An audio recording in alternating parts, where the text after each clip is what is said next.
Apakah seorang makmum salat Isya, Maghrib dan Subuh diwajibkan membaca surat Al-Fatihah di rakaat pertama dan kedua atau tidak, Ustaz?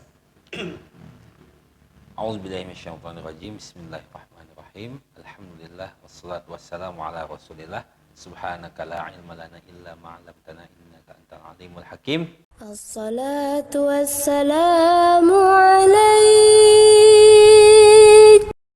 Assalamualaikum warahmatullahi wabarakatuh. Waalaikumsalam. Alhamdulillahirabbil alamin. Alhamdulillahilladzi nahmaduhu wa nasta'inuhu wa nastaghfiruh wa na'udzu billahi min syururi anfusina wa min sayyiati a'malina. May yahdihillahu fala mudilla lahu wa may yudlil fala hadiyalah. Asyhadu an la ilaha illallah wa asyhadu anna Muhammadan abduhu wa rasuluhu, amma ba'du. Alhamdulillah, sahabat Itkon yang dirahmati Allah. Alhamdulillah pada hari ini kita bisa bertemu kembali dalam acara Salam Ustadz, yang alhamdulillah telah bergabung bersama kita Ustadz kita yang tercinta, Ustadz Fulki Al-Ghifari LC. Sebelum kita memulai pertanyaan, kita bertanya dulu, kita sapa dulu Ustadz kita yang tercinta. Ustadz Fulki, bagaimana kabarnya Ustadz? Alhamdulillah, mudah-mudahan semua kita sehat ya. Saya sehat, antum sehat, para jamaah dimanapun berada, mudah-mudahan semoga dalam rahmat Allah, dalam sehat walafiat, dan mendapatkan ridho Allah Subhanahu wa Ta'ala. Amin ya rabbal alamin. Alhamdulillah, Ustadz, alhamdulillah ada beberapa pertanyaan yang telah masuk ke kita yang berkaitan dengan fikih, Ustadz. Mungkin pertanyaannya saya bacakan, Ustadz. Pertanyaan pertama dari seorang jamaah bertanya, apakah seorang makmum salat Isya, Maghrib dan Subuh diwajibkan membaca surat Al-Fatihah di rakaat pertama dan kedua atau tidak, Ustaz? A'udzubillahi minasyaitonirrajim. Bismillahirrahmanirrahim. Alhamdulillah wassalatu wassalamu ala Rasulillah. Subhanaka la ilma lana illa ma 'allamtana innaka antal alimul hakim. Jadi qala Rasulullah sallallahu alaihi wasallam, la salata liman lam yaqra bi Fatihatil Kitab. Tidak ada salat bagi siapa yang tidak membaca surah Al-Fatihah dalam salatnya. Atau dalam redaksi lain, la salata illa bi Fatihatil Kitab. Tidak ada salat kecuali dengan surah Al-Fatihah. Gitu. Jadi pada prinsipnya secara umum dan secara satu pendapat, yaitu harus membaca surah Al-Fatihah, terutama dalam mazhab Syafi'i. Nah, tapi kalau dalam pendekatan beberapa mazhab ada 3 pendekatannya. Yang pertama yaitu orang yang membaca surah Al-Fatihah sebagai makmum. Makmum itu bagaimana? Makmum itu tidak harus membaca surah Al-Fatihah pada sholat-sholat yang jahar atau sholat-sholat yang dikeraskan suaranya, yaitu sholat maghrib, sholat Isya, dan sholat subuh.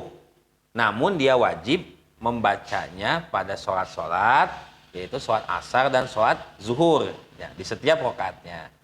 Nah, kemudian pendapat yang kedua yaitu tidak usah membaca sama sekali karena dianggapnya itu sepaket dengan imam. Jadi imamnya baca, cukup baca mewakili bacaan makmumnya, nah, bacaan orang yang mengikutinya dalam sholat gitu kan, sebagai imam, sebagai makmum dia tidak usah membaca. Pendapat kedua itu. Lalu pendapat yang ketiga, ini wajib semuanya, baik itu di sholat-sholat yang dikeraskan suaranya, sholat-sholat jahriyah, yaitu sholat maghrib, Isya, subuh, maupun sholat-sholat yang tidak usah dikeraskan suaranya, ya kan, seperti sholat zuhur dan sholat asar gitu. Jadi ini sebagai gambaran bagi kita bahwasanya mazhab kita yaitu mazhab kita harus membaca surah Al-Fatihah di setiap rakaat sholat gitu kan, sebagaimana sabda Nabi Muhammad SAW, la sholata liman lam yaqra bi Fatihatil Kitab. Tidak dianggap sholat barang siapa yang tidak membaca surah Al-Fatihah gitu. Terus Ustaz, apabila kita diwajibkan membaca Al-Fatihah untuk makmum, kira-kira kapan seorang makmum itu bisa membaca Al-Fatihah? Apakah berbarengan sama imam atau bagaimana, Ustaz? Jadi seorang makmum harus membaca surah Al-Fatihah tadi ya. Mazhab kita yaitu setiap makmum dalam sholat yang mengikuti imam harus membaca surah Al-Fatihah gitu kan. Baik itu di sholat yang harus dikeraskan, maghrib, isya, subuh, maupun sholat-sholat yang tidak usah dikeraskan suaranya seperti sholat zuhur dan sholat asar. Nah, jadi kita kutip pendapat Imam Nawawi yaitu menukil dari pendapat-pendapat para ulama mazhab Imam Syafi'i yaitu kapan membaca surah Al-Fatihah dalam sholat sebagai makmum membaca surah Al-Fatihah yaitu setelah dia makmum itu mengucapkan amin atau setelah imam beres surah Al-Fatihah kemudian semuanya mengucapkan amin, kemudian lalulah makmum itu ketika imam masuk surah pendek membaca surah-surah pilihan, kemudian makmum lantas membaca surah Al-Fatihah gitu. Jadi insyaallah. Barakallahu Ustaz atas jawaban dan ilmunya. الصلاة والسلام عليك